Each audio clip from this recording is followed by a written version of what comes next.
नहीं स्पाइडी, मैंने तीनों स्लॉट्स भरे थे हार्डवर्क और लक के साथ थोड़े।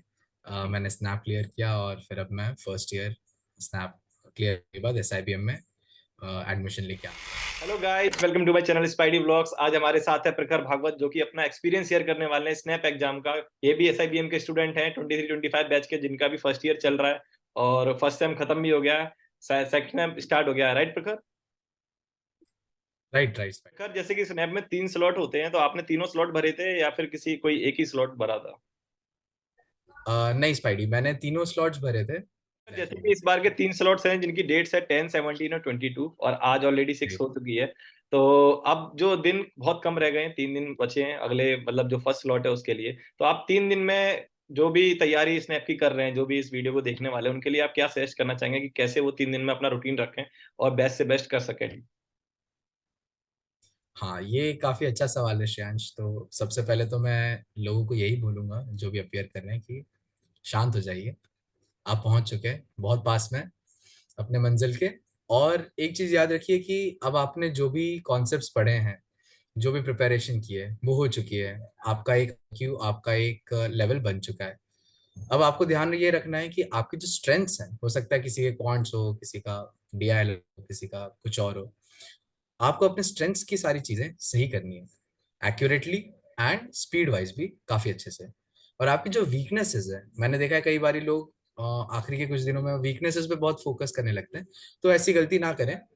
अब जो है आपका बन चुका है, आप स्ट्रेंथ्स पे अपने खेलें और वीकनेसेस को आप उस दिन पे छोड़ दें। हो सकता है कि उस दिन आपसे वो सवाल भी बन जाए और उन्हें भी आप पार लगा सके। तो एक तो मेरा ये सजेशन रहेगा लोगों से। ठीक है, तो अभी जैसे दूसरा, कि 2 से 3 दिन जो रह गए हैं, इसमें मॉक का क्या सजेशन रहेगा मॉक्स के लिए?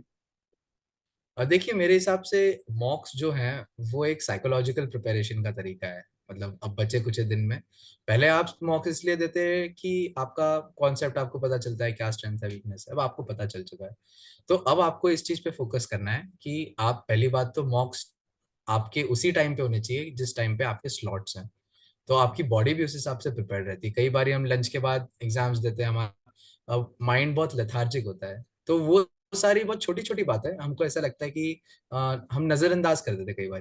बट उन चीजों को ध्यान रखना है। तो again coming back to the point, mocks आप दीजिए, एक दो मॉक्स दीजिए। और उसमें आप ये ध्यान रखिए कि आपका साइकोलॉजिकल प्रिपरेशन ज्यादा हो। क्वेश्चन एक बना नहीं बना, अरे ये क्वेश्चन क्यों नहीं लग रहा है, आप उन उतने इंट्रिकेसीज में ना फंसे। और आप अपने आप को इन जनरल प्रिपेयर कीजिए कि कैसे मैं एक्यूरेटली आंसर्स दे पा रहा हूँ या नहीं, टाइम मेंटेन कर पा रहा हूँ या नहीं। और बाकी आपने जो भी स्ट्रैटेजीज अपनी बनाई हुई, हो सकता है किसी ने एक एबीसी स्ट्रैटेजी जो मैं यूज करता था, कि भाई एक इजी मीडियम डिफिकल्ट। तो आप भी ऐसे अगर स्ट्रैटेजी कोई फॉलो करते हैं तो आप वो प्रॉपरली लगा पा रहे हैं या नहीं। तो आप इन चीजों को ध्यान रख के एक आध दो मॉक्स दीजिए, ये मेरी राय है। 1 से 2 मॉक्स देने चाहिए मैं बेसिकली, जो अभी जी। 3 दिन रह गए हैं उसमें। अच्छा, उनको अच्छे से मतलब पहले उन मॉक्स को दें और एनालाइज अच्छे से करें, और जो स्ट्रेंथ्स हैं उन स्ट्रेंथ्स को और स्ट्रेंथ बेसिकली उन्हीं पे वर्क करें, अपनी स्ट्रेंथ्स पे, वीकनेस पे फोकस ना करें। राइट? Correct correct. ओके। और जैसे कि ये 10th का तो हमारा एक स्लॉट है, इसके बाद हमारे और भी आगे स्लॉट्स हैं, उनमें तो अभी टाइम है अभी काफी उनके करने के लिए, तो उनके लिए क्या सजेशन था आपका? देखिए, तो आप जिन लोगों ने मल्टीपल स्लॉट्स का ऑप्शन लिया है, मैंने एज आई ऑलरेडी मेंशन्ड कि आप लोग एक एडवांटेज पे रहेंगे बाकी से। आपका फर्स्ट स्लॉट अच्छा जाए चाहे बुरा, दो केसेस हो सकते हैं। दोनों ही केसेस में आपको एक चीज ये समझनी है कि आप जैसे फर्स्ट स्लॉट हो गया है तो आपने कुछ गलतियां की होंगी अगर, तो वो जो गलतियां हैं वो आपको वापस नहीं दोहरानी है। और जो आपने चीजें सही की है, जो आपने स्ट्रेंथ सही प्ले किया है, जो क्वेश्चंस आपने सही किए, जो भी आपने उस स्लॉट में सही किया है, आपको ये इंश्योर करना है कि आप बाकी बचे हुए स्लॉट्स में भी उसे कंटिन्यू रखें। तो आपकी स्ट्रेंथ्स जो आप सही किया है उसे सही करना है, और जो चीज गलत की है उसे भी सही करना है। वैसे भी ठीक ये है। मेरा सजेशन। तो अपकमिंग जो डेज है, जैसे कि सेकंड स्लॉट, थर्ड स्लॉट में, उसमें भी कुछ फ्रीक्वेंसी रहनी चाहिए मॉक्स की, या फिर कितने भी मॉक्स दे सकते हैं? मैं वापस रिएट्रेट करूंगा कि एट दिस पॉइंट स्लॉट जो है, आप स्लॉट्स के पहले जो आप प्रिपरेशन कर रहे हैं मॉक्स की, ये बस एक साइकोलॉजिकल प्रिपरेशन होनी चाहिए आपकी। तो हम्म। आप मेरे हिसाब से हर स्लॉट के बीच में दो मॉक्स, मैक्सिमम दो मॉक्स दीजिए। और पैनिक ना कीजिए।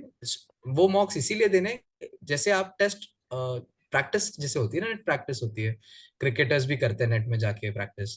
तो उसी तरह की आपकी प्रैक्टिस है, आपकी बॉडी को, आपके माइंड को एक तरीके से वार्म अप मिलेगा कि आप जब डी डे आपका आएगा परफॉर्मेंस का सेकंड और थर्ड स्लॉट, वहां पे आप ढंग से परफॉर्म कर पाए।